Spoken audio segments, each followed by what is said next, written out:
Proceeding is... Order, and welcome everybody to this meeting of the Work and Pension Select Committee. A warm welcome to the Secretary of State and to the Permanent Secretary. Can I just inform everybody that we will take a brief pause after about an hour of the meeting. Secretary of State, I know that you want to say something in opening. Well, Sir Stephen, I will be brief, but firstly, thank you very much for once again inviting me to appear before you. We take the work of your committee extremely seriously, as you know, and welcome that engagement. I did want, as this is a session about the work of the Secretary of State, just to touch on some of the things that we have been focused on since I last appeared before the committee. And perhaps I could frame that by saying that I think the economy itself is at something of an inflection point, with inflation down, growth up, wages up, and a good outlook generally on employment. We have been focused, as you will know, on a number of areas of important welfare reform. So we've come forward with our call for evidence around fit notes. Work Well, which we may touch on in the session, is now being rolled out from the autumn across substantial parts of the country. There have been changes to the AET that have recently been brought through. And yesterday I launched Recruit With Job Centre Plus, which is a major drive, which we may be able to discuss in a minute, to increase employment in those areas where the reduction in net migration may be difficult for some employers. There's the PIP reforms, which no doubt we'll come on to also. And I wanted to make one final point, which was the overall way in which I and the department view our work. I think is firstly that jobs matter, and a lot of what we are doing is driving that. Secondly, to target what we're doing to those who are in greatest need. Thirdly, a system that is fair, and we'll probably discuss fraud and error in this session. And also, I think poverty plays into that, so the LHA changes that I pushed very hard for, as you'll know, in the last, in the recent fiscal statement. But also that welfare should be sustainable and affordable, and I don't think we can ignore the costs of welfare if we're to maintain the confidence of the public. Thank you. Thank you very much. We'll certainly want to ask you about a number of those areas in the course of the morning. Can I start, though, with some questions about carers allowance specifically, where, as you know, there's been a good deal of recent public concern. And I very much welcome the publication of the previously unpublished research report on the experience of carers, and also the candour of some recent answers to parliamentary questions about overpayments. I'm grateful for those. As you know, 5 years ago, the predecessor to this committee made some recommendations on tackling the problem of overpayments of carers allowance. And recent reports do suggest there hasn't been very much progress in resolving those problems since. I wonder whether you accept that more should have been done on this, and if you can tell us what plans the department has now to improve in this area. Well, thank you, Sir Stephen, and thank you for your acknowledgement of the candour with which we've approached this. I think that's always the best way to proceed. Look, there are issues with carers allowances, we know, which as a benefit has been around in one form or another for many decades, in fact back to the 1970s. And an element of that problem hinges upon the threshold, which is currently an earnings threshold of £151 per week, as a kind of proxy for establishing whether somebody is in gainful employment or not, because of course the benefit is there for those that are caring for 35 hours per week. So I think that it's very important that somewhere within the mechanism of carers allowance there is that particular element. Some of the problems, of course, hinge around thresholds. We always keep these benefits under review. This is one of those things that I'm acutely aware of. If you were to look at ways of changing it, and some have suggested some kind of tapering arrangement, as you have, for example, within universal credit, there are a host of complications that come with that. I'm not saying there aren't any solutions going forward, but I think we should just be clear that this isn't one of those simple things where you just flick a switch and solve the problem. It's quite complex. Part of the problem, of course, has arisen over this issue of notification and whether sufficient notification has been provided to people who may have found themselves in excess of that threshold for whatever reason. Now, of course, we do notify people, so at the point that they sign up for this benefit, and given that these people are doing such extraordinary work up and down the country, often described as unsung heroes, I think it's important that we provide this benefit. But nonetheless, when they apply for the benefit, the basis on which application is accepted is very clear, and then when we write to people to explain the uprating that we may be bringing in around that benefit, the conditionality for the benefit is then further stressed. What we have been doing also are these alerts called VEP alerts, which basically allow us to get a fix on the amount of income that is coming in to the individual. And hitherto we have been using an algorithm to try and establish within that data those who are most likely to be over the threshold, meaning that they're not qualifying for the benefit. And let me just explain that for a moment. Because one of the further elements of complexity is, as I think you will know, Sir Stephen, there are deductions from earnings that can be perfectly legitimately and rightly, in my view, made in order to determine how close or otherwise you are to that threshold. And that would include income tax, national insurance. It could include half the value of transfers made into private pension schemes, for example. So it's not actually possible from the centre to know with certainty, even if somebody shows more than £151 a week, that necessarily means that they don't qualify for the benefit. But on this issue of alerts, we do have these VEP alerts. We are proactively approaching people as in terms of their likelihood of actually not qualifying for the benefit. Where I'm looking to go still further is to see if we can develop this VEP system such that we're able to alert people as a matter of course as soon as they are at £151 or above, albeit, as I've explained, that might not be an issue. The final point I would make, and I do think this is important, is that we don't lose sight of the fact that there is personal responsibility involved here. And it is incumbent, I think, on all of us in our lives to exercise a reasonable level of personal responsibility. And we are very clear as to what the qualification for this benefit is. Dr. Ben Smith, if you want to comment on this. Thank you, Sir Stephen, and thank you, Secretary of State, for your answer. And it's, I share the sort of the welcoming of the good news on the economy today. We've looked at the situation of carers a few times and had some very interesting evidence. I mean, in terms of our measures of GDP, obviously the work of carers isn't part of that. Is there an issue in terms of the role of carers in our society? Does that cause a problem in terms of focus on carers and focus on carer support?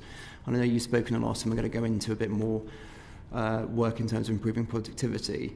But where do you see the role of carers in that, in terms of our core mission? And is there more we can do to support them? I think the work of carers is extraordinary and outstanding and has huge value to society.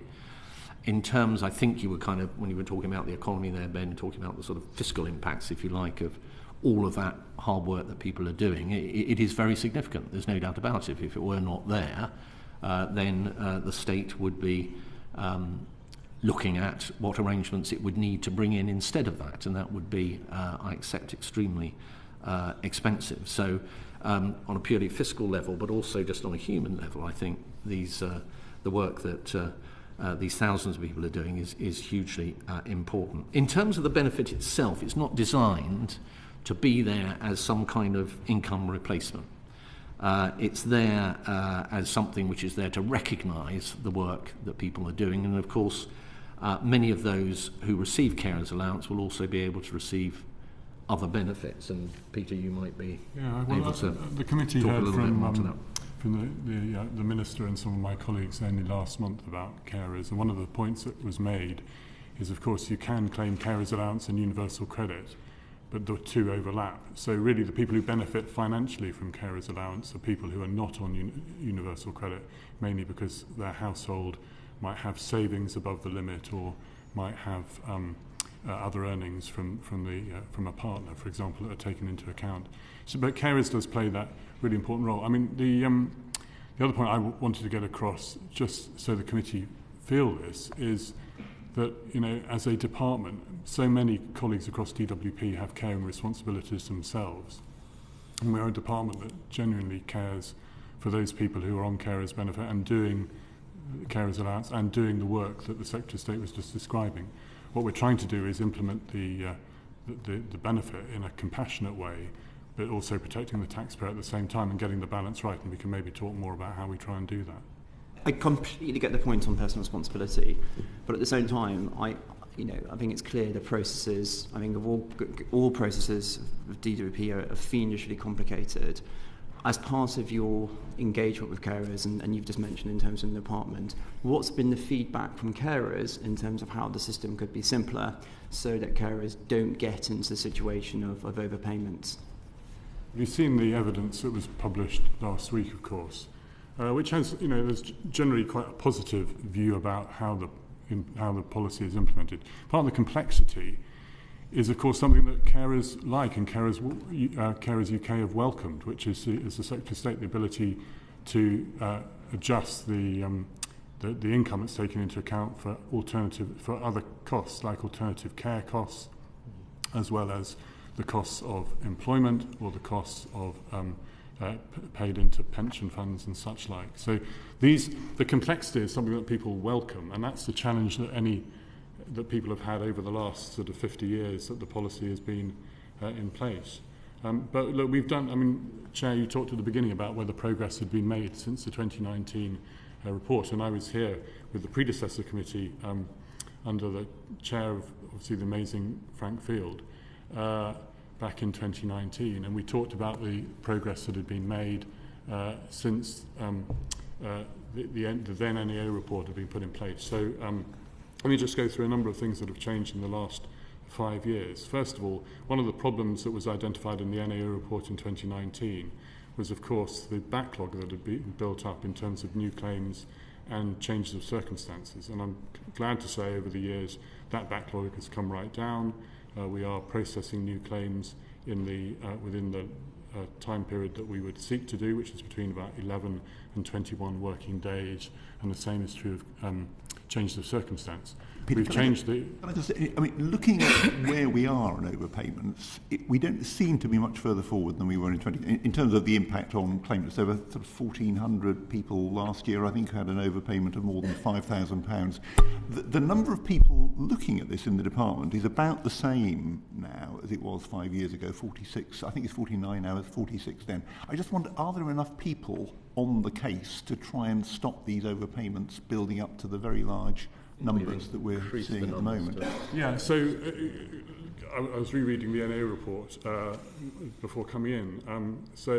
Back in 2019, we had tripled the number to 33. You talk about a number of 40 odd. The number is actually 74 as I speak now.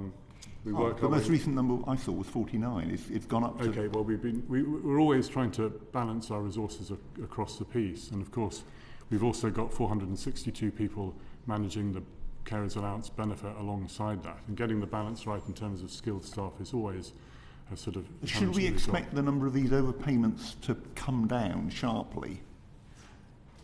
Well, what we're seeing, we saw overpayments in carers allowance when we last measured it at 5.2%. We are going to be measuring it as part of our fraud and error statistics during the course of this year over the next sampling period. So we'll see what comes out of all of that then. Final question. Do you think with the resources that you're putting in, it is possible to get the level of overpayments down to a level which you would be satisfied with as normal variation in the system? Or do you think with the current way carers allowance is provided, that's not possible and fundamental reform is needed to get it to a point where you don't have this backlog of awful overpayments? So I think any level of overpayment that puts anybody in a position where they're having to repay something, we all know the issues that surface around that, is an amount too much. So I'd like to squeeze it down to zero. I mean, that is rather unrealistic, but that is always got to be the goal. One thing I would add to what Peter has just said is, of course, to the extent that we now use the VEP approach more widely, we are more likely to be alerting people to circumstances in which they don't qualify for the benefit. So that in turn may lead to some increase as a consequence. But what it will do at the same time, which I think is the benefit, is firstly it makes sure that accurate payments are being made, which is what the taxpayer expects. But secondly, it will mean that at an earlier stage, I think, we'll be alerting people to an issue as opposed to letting it grow and become more of an issue. We'll need to see how, we need to work through how we can do this. The Secretary of State has talked about an initiative which we're taking forward over the next couple of months. And what we're seeking to do is to try and see whether when we get a VEP alert, if we've got if we've got a mobile phone number that is up to date for the individual to send a message at that point, we're going to test that on a relatively small number to begin with to see whether we can make it work, and then we'll see whether we can roll it out. We'll be very interested to hear about the progress of that. I mean, I think there were, last year, 2023-24, there were 1,340 overpayments of carers allowance worth over £5,000, and it's quite difficult to see how such a large number of cases can have been allowed to build up, given the department does get these monthly alerts when somebody is over the limit. But we'll follow progress with great interest. It is, as we said, and as the NAO reported in 2019, I think, if I remember their report rightly, VEPs is not the answer in itself. The VEPs is part of a process, but it's not. We got 107,000 VEP alerts in 2022-23, the last year that I've got the full data for. We looked at 50,000 of them. Only 12,500 of those turned out to lead to an overpayment. So this isn't a sort of automatic one fits through to another. There's quite a lot of work, and I was, listening into a VEP alert call only yesterday, and it is incredibly time-consuming, and you need quite a lot of skilled resource to be able to do the work. Okay, well, we'll follow progress. Can I just quickly answer, Stephen, on the quantum that you mentioned there, the £5,000, the number of people. Yeah. So in total, it's about 250 million, which is a very large figure, 134,000 people, which I think comes out at about 1,800 per person. So that is the average. Clearly, and I understand why, in the press, it will be people who are deeply in debt and very difficult, and I understand that, but the average, just to be clear, is much, much lower than many people are reading. Understood. Can I also make one more point? I know you want to move on, Stephen, but there's one more point I really want to get across, which is that if there is a customer who is looking at a repayment schedule that they are struggling to pay, please phone debt management in DWP. We will adjust the payment schedule accordingly. Yeah. Thank you. Let's move on to another subject. In January last year, Peter told us that the discussion about a Section 23 agreement with the Equality and Human Rights Commission was going well. Well, it clearly didn't go well because it's been announced this morning that there won't be a Section 23 agreement, and the Commission is instead launching an investigation into whether successive Secretaries of State may have broken equality law in their treatment of disabled benefit claimants. Can I ask, why was, in your view, it not possible to reach an agreement with the Commission on this? Shall I answer that? Because, the reality is, and Ms Abrahams knows this well, I cannot talk about the nature of the conversations. It's covered by the Equalities Act 2010. Peter, can I just pick you up on that? I've had a discussion with the Commission. They say that now that those discussions have ended, you are completely free to tell us what happened in those conversations. They say they can't, under the terms of the legislation, but you can. Okay, well, that's very helpful to know. The challenge we've had all along, and I will say this, I don't really want to say much more, but the challenge we've had all along is understanding the nature of the concerns that EHRC have had, and where the issue was in terms of where the suspected breach of the Equalities Act was, and that was a question that we were asking throughout, so that we could have a tailored approach to the next stage of the investigation. I won't say any more than that, other than to say this, that the terms of reference that have been published this morning are a welcome move in that respect, in the sense that they give a clear sense about where the Commission want to investigate, which is primarily, as I understand it, around the policy guidance for the process for determining the channel by which a health assessment is carried out for one of the disability benefits. And I'm very happy to understand a bit more about what they want to do as part of that bit of the process. In terms of where we stand on that, there's been a lot of change in the way we do health assessments over the last 3 or 4 years anyway, as the committee will be aware. The vast majority of health assessments nowadays are done over the phone rather than in person. And we've been taking lots of steps in terms of, first of all, changing the way we do health assessments as part of the health transformation programme, giving quite a lot of evidence to the Public Accounts Committee on that, but happy to go into that in more detail. And of course, where things have gone wrong and where they go wrong, the work of the serious case panel is something that we've shared very regularly with this panel, with this committee as well. Well, you were talking to the Commission for over 2 years about this. When did it become clear that an agreement would not be reached? Well, I guess finally, when they've written their letter, which they wrote a letter on Monday. Okay. Will the department be cooperating with this investigation? The answer is that we will always cooperate with the Commission, and we always have done. And I just add to Peter's comments that over this extended period now, going back to a few years now, I am satisfied that the department has fully engaged with the Commission at every stage. So I think this is all about good faith rather than anything else.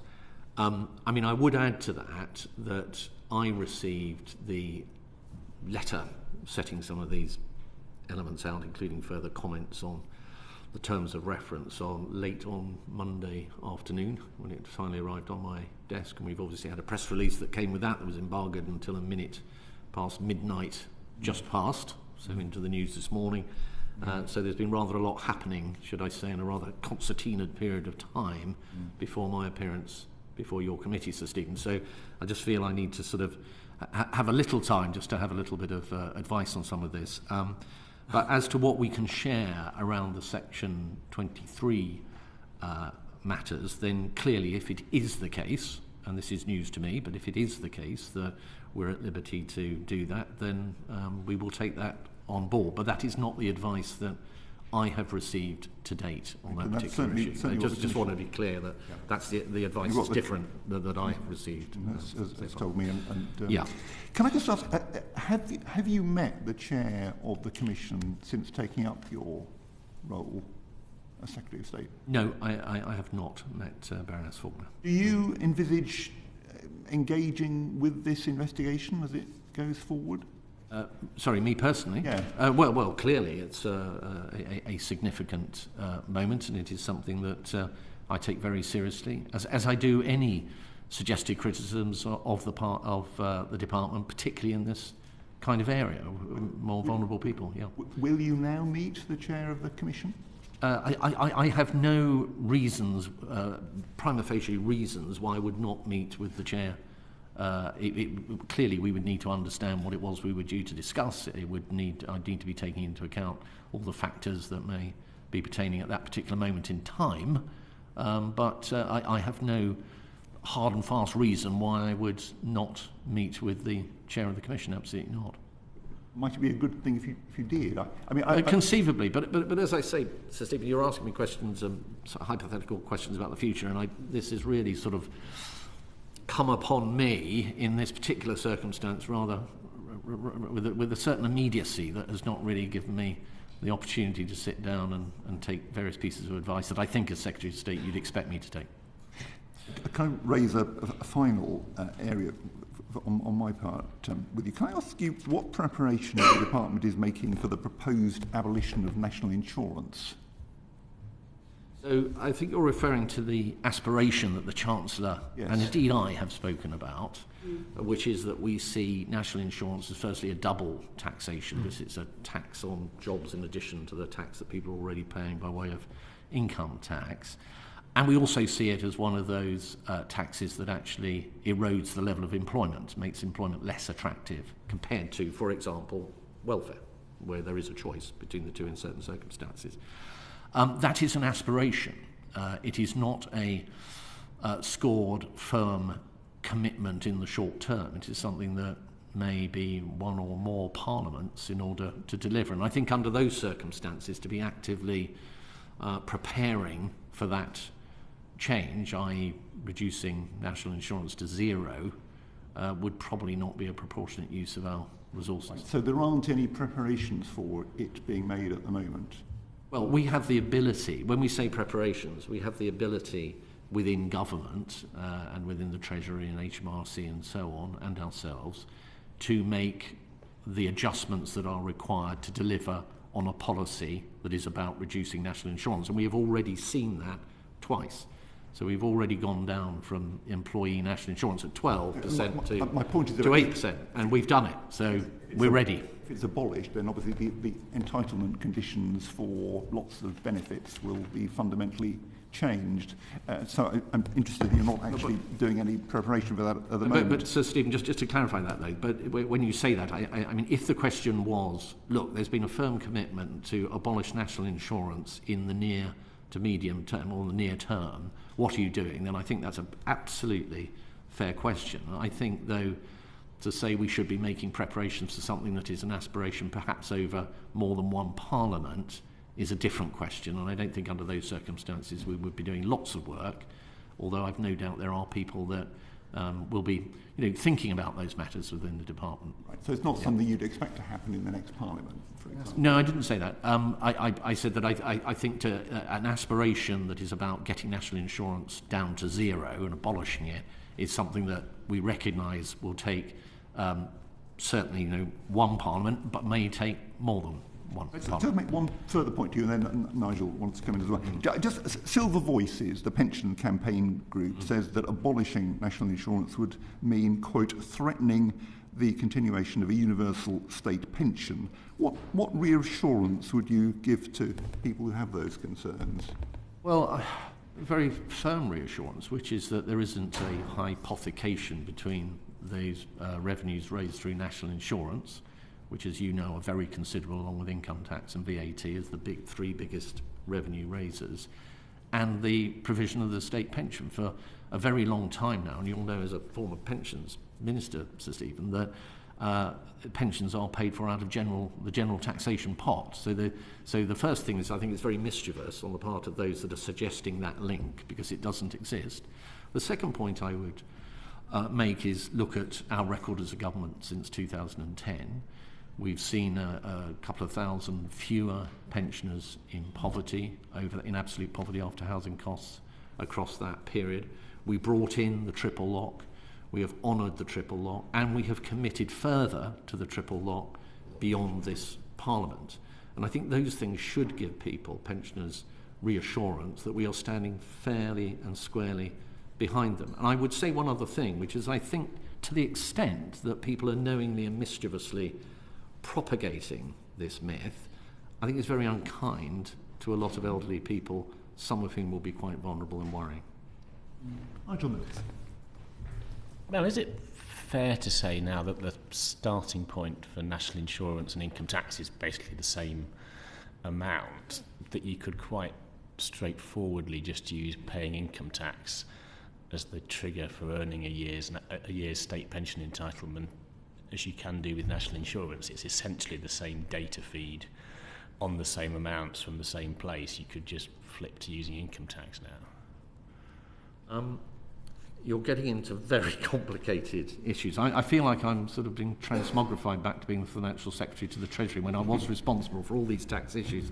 I don't know, Peter, if you have any specific observations on that, but mine would just be that it would be inordinately complex to bring in changes like that. It would also throw up a lot of winners and losers under that system.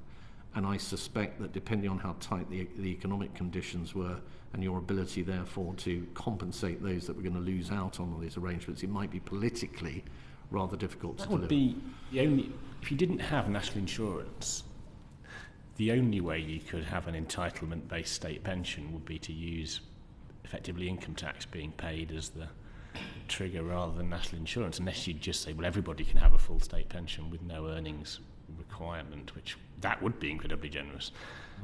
I mean, I think that's the only way, isn't it? What the payment of national insurance is currently doing is identifying those who are conducting or carrying out a certain amount of paid work. I mean, that's effectively what it's doing, isn't it? You reach the threshold for paying NI, which is now in line, as you say, with personal allowance, and you start to pay national insurance. You would clearly, in a world in which there wasn't any national insurance, have to come up with some other metric which you measure. But I think we're getting a long way ahead of where this may or may not go. not least because, as I was saying to Sir Stephen, I think these are aspirations to abolish NI, and they are some way in the distance. These are not early things. Thank you. Can I just ask, did the Chancellor consult you before announcing his aspiration? I think it's generally recognised across government and between myself and the Chancellor that we are a party that wants to see taxes being lower. I have always held the view that national insurance is a good tax to lower, because from where I'm sitting as Secretary of State, it is about driving employment. And indeed the OBR, as you'll know, Sir Stephen, has forecast that the increase in employment due to the NI changes and some other fiscal changes will be about 300,000 more people in work. So I think that's a prize that's worth having. So I would say it's a general government-wide view that we should be getting taxes down. Thank you. Sir Desmond Swain. Thanks. Can I ask about fraud? In the last financial year, it's up by 0.1%, 1.4 billion. And in Peter's letter of the 16th of May, he says that over half that increase is down to pension credit, where claimants have stayed abroad too long or underdeclared their capital assets. And that strikes me as quite clever, that you know that and that your systems can tell you that. And in that light, therefore, how do you justify that you have prioritised new powers to improve our access to vital third-party data and are preparing a new fraud bill for the next Parliament to align our powers with HMRC? So 2 questions. Given what you are able to know now, do you really need those powers? And if you do need those powers, how confident are you that it's going to drive down fraud substantially? Well, thank you, Sir Desmond. So I'll let Peter come in a minute, but I think there are a couple of things happening here. One is a bill in the next Parliament that will be about the HMRC alignment point that you've made, Sir Desmond. But there are also amendments that we put through in the digital bill, DCMS's bill, which relate to the ability to try and establish the answer to the question that you've asked. How do you know if somebody qualifies for a benefit or not, where qualification may hinge, for example, on the capital that they have in their bank account? And you do see that within pension credit. You also see it within universal credit. Now, within universal credit, the level of fraud and error is higher, quite significantly higher, for example, than in other benefits on average across the suite of benefits that we have. And therefore, it's really important to have some way of trying to understand who might be in a situation where they're claiming when they shouldn't be. So if we take capital fraud within universal credit, what our proposals are doing is giving us the ability, through third parties such as banks, to identify people where there is a signal that they may be receiving the benefit inappropriately. Not to delve into their bank account and look at what they're spending all their money on and so on. We have existing powers to do that where we have a clear suspicion of fraud or error. We already have those powers. But that's what that amendment to the current bill going through the Commons is all about. Peter, I don't know if you want to... Yeah, no, so on your first point, Sir Desmond, in terms of the statistics that were published last week, those are based on it's not that we know it's not that we know what is going on with every single person who's claiming pension credit. What we do is across the benefit system, we do a sample of about 15,000 cases across the benefit system, selecting a number of benefits which we do every year and some we do only now and again. Pension credit is one that we looked at this year, and so we sampled a number of people who were claiming pension credit, and we said, right, we're going to look at your claim. We're going to go through it. You're claiming on this basis for this amount. This tells us, for example, that you don't have income coming in from capital to a large extent. Let's understand that. We need to see your bank account details. We need to go through your cases and look at all the evidence. And off the back of that sample, we then will identify a certain number of people within pension credit who are receiving an overpayment. We then extrapolate that up across the whole of the pension credit caseload. And the percentage that you'll have seen, as you say, on pension credit overpayments were 9.7%. More than half of that was accounted for by, rightly as you say, capital. So people had more than they were allowed in terms of savings to claim pension credit, or they were abroad for a period of time that you're not allowed to claim pension credit. And that then played into our fraud statistics and fraud and overpayment statistics. That doesn't mean that we know who all these people are. So that's where the data powers that the Secretary of State was describing come in. We need to translate, and this is where this committee and the Public Accounts Committee have held me to account regularly over the last few years, which is how do we start detecting more of the fraud and error that we know is out there. And one of the ways we do that is through data. So to give you a great example of where that works brilliantly, we talked before about this, earnings data in universal credit. Earnings data in universal credit means that we know precisely what people have earned who are claiming universal credit. Fraud and overpayment from people in employment in universal credit in last year was 0.0%. I think it worked out about £11 million in total. Whereas fraud from the self-employed in universal credit was well over £1 billion. And that's the difference that you get in terms of access to data. So you're going to use advanced analytics and machine learning. And I think the Secretary of State just implied that that would be intelligence-led, because you spoke of who might be claiming when they're unentitled to, and the signals that would give rise to that, which strikes me as perfectly proper that it should be intelligence-led. But how do you square that with accusations that might be made that by targeting the criminal classes, you are targeting elements of the community unfairly? Well, we've talked a lot about this, actually. I know in this committee and the Public Accounts Committee before, and the National Audit Office report on our accounts last year looked quite a lot about the safeguards we're putting in place in terms of machine learning. The big thing, the main thing to bear in mind is that these tools, when we use them, are only a tool to start to help us look through the haystack and start to identify where the needle might be. The actual decisions that are made about any individual claimant and their circumstance is always made by a human being looking at the evidence. And I do want to reassure everyone that that is at the heart of everything here. This is about giving our people more tools to look in a more focused way to find those needles in those haystacks more accurately. But we do test ourselves in terms of whether there is bias in the system. And we've been testing ourselves again and again on that. And we have been doing some further research on that, which I think we'll say more about in our annual report and accounts when they're published in July. Yeah, thank you. Thank you. Neil Coyle.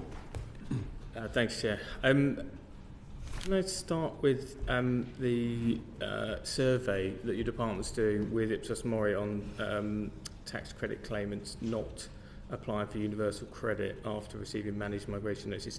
Where's that survey? Is it finished yet? It's still underway, but we're looking to finish it over the course of the summer and ideally publish in the autumn. Over the course of the summer. How many people will it involve? Well, I mean, we talked a bit about this at the Public Accounts Committee on the 11th of March. I think we're aiming at the 30,000 or so folk, but the challenge with this population, Mr. Coyle, is there are people who haven't engaged with us to claim universal credit. And so just to sort of scale back, just so everyone knows what this is all about, it's basically we've been looking at those people as we move people from tax. Should I give a bit of background? I just immediately hackles are up because you're saying that people haven't engaged with the department, but actually it's the department that's not engaging with the people who are affected, isn't it? It's the other way round, and this is the systematic problem with the department, is it fails to engage with the people it's either meant to be supporting or engaging with. I disagree with that entirely. These are people who are on tax credits who we've been trying to engage with. But my point is the reason why we may not get the full response to the survey is what if they haven't responded to the survey to us in the context of claiming universal credit, they may not respond in terms of the survey. But we'll see. I'm very positive about how this could go. And what this is all about is trying to help us understand what the circumstances are of people who are on tax credits, who despite our engagement with them, then did not make a claim to universal credit. As a result of that, fell out of payment from tax credits and aren't receiving universal credit. And it's really for us to understand why they didn't engage and what's happened to them. And is that you're not going to have those findings till late summer, and so what are you doing right now to make sure the gap in the estimate that the department provided of 3% and the reality of 21%, so 7 times the department's estimate failed to engage, in your words, what are you doing to reach those people better? Because that's your responsibility. It's not up to those individuals to do it. Yeah, I agree. I mean, I don't know whether you read the transcript of our appearance before the Public Accounts Committee on the 11th of March. With great interest. Oh, good. Okay. So we talked you through the enhanced support service as part of that. So let me go. No, sorry. Are you revising the 3% then? So we talked about the basis of the 3%, didn't we, back on the 11th of March, and where that came from. It was a very conservative estimate that was produced as part of our part of our forecast that we needed to do. But in terms of where we thought we would end up, we've been learning as we've gone along through a discovery phase. We've been learning as we've gone on through a process of engaging with our customers as we've done this. And the key point is, at the end of the day, as we've engaged with customers and as we've engaged with stakeholders, we have found no evidence that people are not claiming universal credit because they don't need it. A lot of the case with tax credits, remember, many people's circumstances on tax credits change in the year, so they get to the end of the year and they were no longer entitled to tax credits, which is why there's an overpayment. Now, the crucial thing for us is as we move on to people who are on DWP legacy benefits, who don't have an alternative earning source and don't have an alternative support, that we make sure that we are there for people and engage with them and support them and help them on the way to getting into universal credit. So this is where the enhanced support service comes in. So we write to people twice. On the 11th week, at that point, we then try and, if they still haven't made a claim, this is people who are on ESA or on a legacy benefit from DWP, we make a phone call. We try 3 times to make a phone call over the course of a week. If we then fail to engage, we'll then send a visiting officer around to their home to try and see what we need to do. And if we still fail to engage with the customer, then we'll have a case conference involving other agencies around who might know something about the customer to understand the nature of the situation. And only after that will we make a final decision. And the outcome of all of this was that the PAC concluded that universal credit will not reach the savings it was predicted in the business case for the entire change. So it's not just a failure of the department to engage with people, and I'm mindful that this is the day when, unprecedented day, when the department is facing legal action for its failure to engage with disabled people in an accessible way. But this is a failure to engage on this issue in a way that costs at the department and the Treasury and the taxpayer. Sorry, can I just finish on what I was just talking about in terms of engaging with customers? We are engaging with customers. I've described how we're engaging with customers. We've had 1 complaint a month since we started this process. We've had no concerns raised with us from stakeholder groups that this is a process where people who should be moving across have been unable to move across. Where we've been working through discovery, we've taken on board all the comments that people have made in terms of how to make the process as straightforward as possible. I simply disagree with you, Mr. Cole, that we are not engaging with our customer base. Let me start with that. Well, let's look at a different form of engagement, because time is tight this morning. Why did the DWP only announce the change in the date of the move to ESA claimants to universal credit on the staff member's social media account? Is that good engagement? That was an announcement by the Prime Minister, I think, on the 16th of April. 19th, I think. Why was Parliament informed after the social media notification? So the Prime Minister made engagement. The Prime Minister made his announcement on the 19th of April. As you say, we then engaged with stakeholders to do exactly what you were just describing in terms of engaging with customer groups and those who represent them. We then, what I had not appreciated, and I have written to apologise to the chair of the Public Accounts Committee, what I had not realised is that the Public Accounts Committee was meeting the following working day to review their report on the hearing that they'd had with us on the 11th of March. I did apologise to her in that letter. Obviously in my letter I also talked about the nature of what we were doing, and then the Minister for Employment has laid out exactly what our plans are in a bit more detail in a written ministerial statement. And in your letter to the Chair of PAC, did you outline the cost of this policy change and how the government intends to afford it? So there are two elements of the cost. One is the cost of doing the work within the department, and so we need to recruit an additional 3,100 staff to do the work, and we have plans to build that resource up. We got an additional 45 million from the Treasury to fund that. It's been added to our DEL for the year that we're in now. So we'll build up 3,100 staff over the course of the period to March. And can I just quickly, Peter, add to that? That would mean we would have 400 people at peak to carry out these home visits as part of the enhanced engagement that Peter's described. So significant investment. Sorry. Yeah. There's then the Amy cost of the fact that as I think you know, about half of people who are on ESA benefit by £100 a month on average when they move across to universal credit. So that's additional cost to the benefit system. So those additional costs, they were quantified in the NAA report and I think netted out at about 990 million over the then scorecard period. So those would be in addition to benefit spending, which would be taken into account by the Treasury in the normal way at the next fiscal event. PAC say you're not going to meet the savings intended, and the OBR says you're not going to make the savings predicted from wider plans. Is DWP the least reliable department in Neil, government? can I make an important point here, which is when actually the ESA migration was slowed down, we were very clear that it was on the basis that it saved the Amy spend that Peter has just identified, about £1 billion.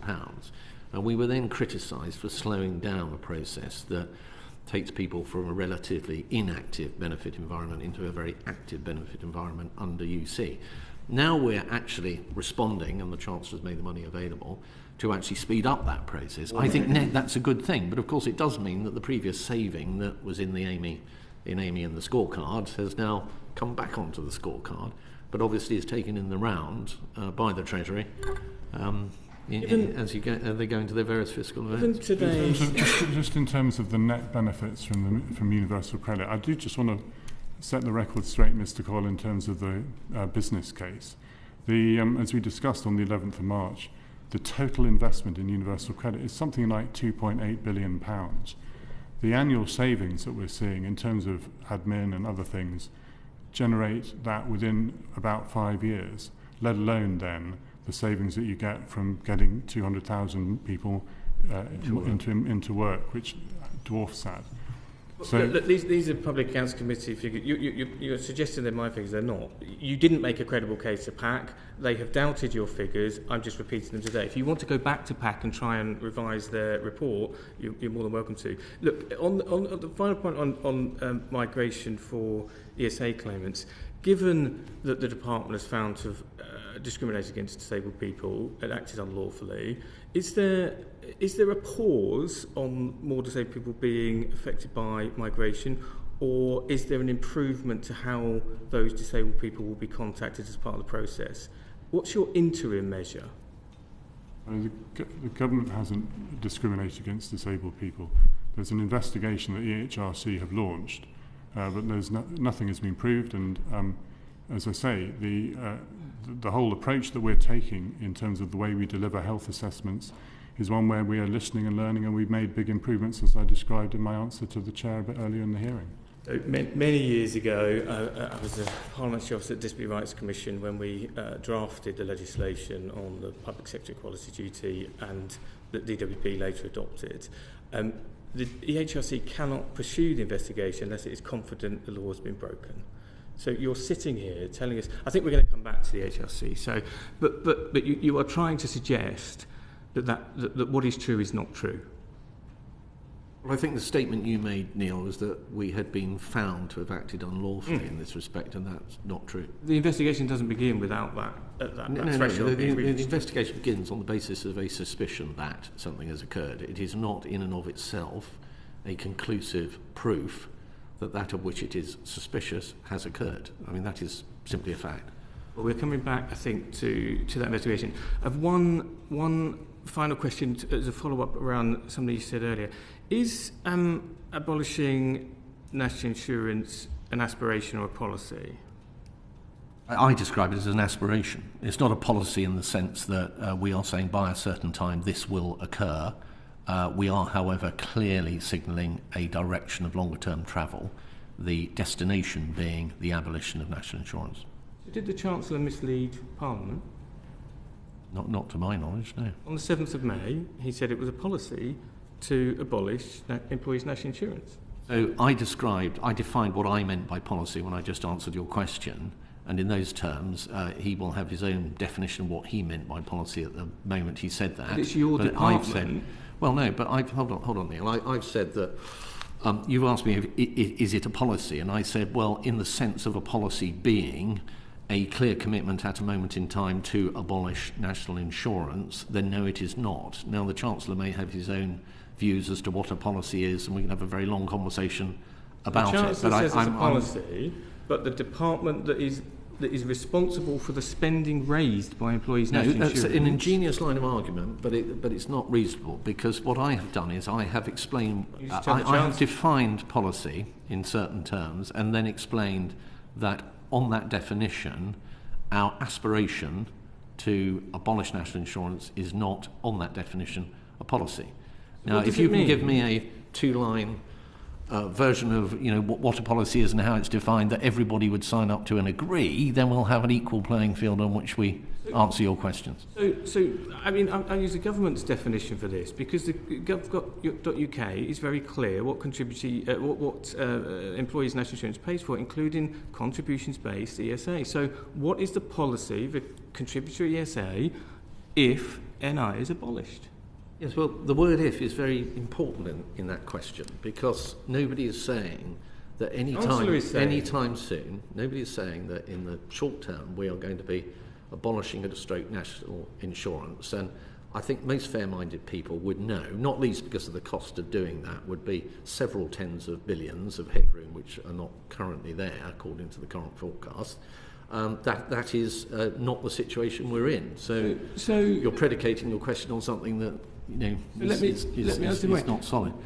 Would it mean a £5 to £6 deduction in the state pension per week if 46 billion in revenue is lost?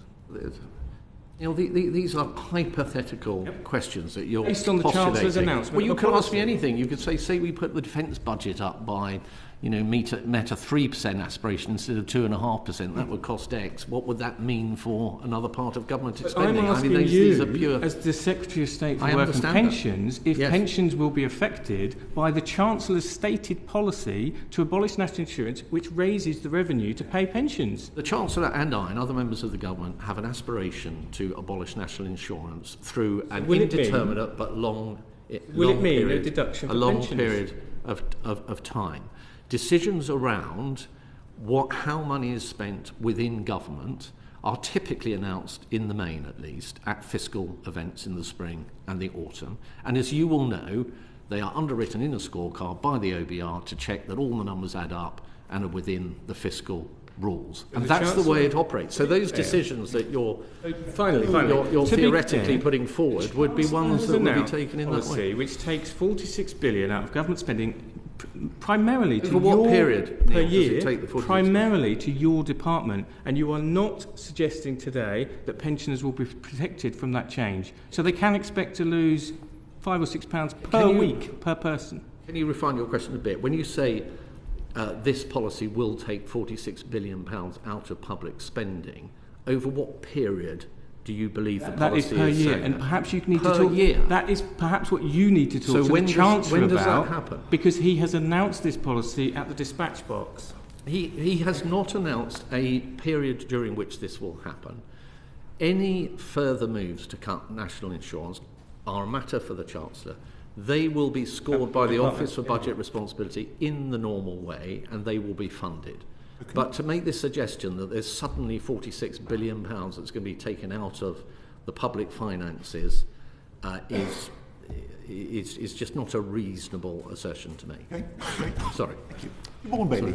I am not going to spend my time trying to terrify pensioners unreasonably. What I am interested in is that the government has been very clear that it wants to help people get back into work where possible and support people to get into the jobs and stay in the jobs. And one of the mechanisms of that, and one of the ways to determine what kind of package goes around people on universal credit, as my understanding, is the administrative earnings threshold, which has risen 3 times since 2022, and quite significant rises. So from 22, £494 for individual claimants, and we're now at £892 per calendar month. Can you clarify how the department calculates makes a decision about these increases, and what increases you're anticipating in the forthcoming months? Thank you. I'll pass to Peter in a second, but just in general, you're right. We've gone from 12 hours at the national living wage in 22, I think, stepped up to 15, and now to 18. We've just laid the regulations for that. And the reasoning behind that is, and I think that has meant 400,000 additional people getting the additional support that comes from being in the intensive work search group. That will drive employment. And the reason for doing it is that we want people to progress in work, to have more work, to be able to support themselves better. We want to give them more support, and that is one way of doing that. But would you like to? Yeah, I mean, the evidence on this, presented in a hearing at the Scrutiny Committee last week, actually.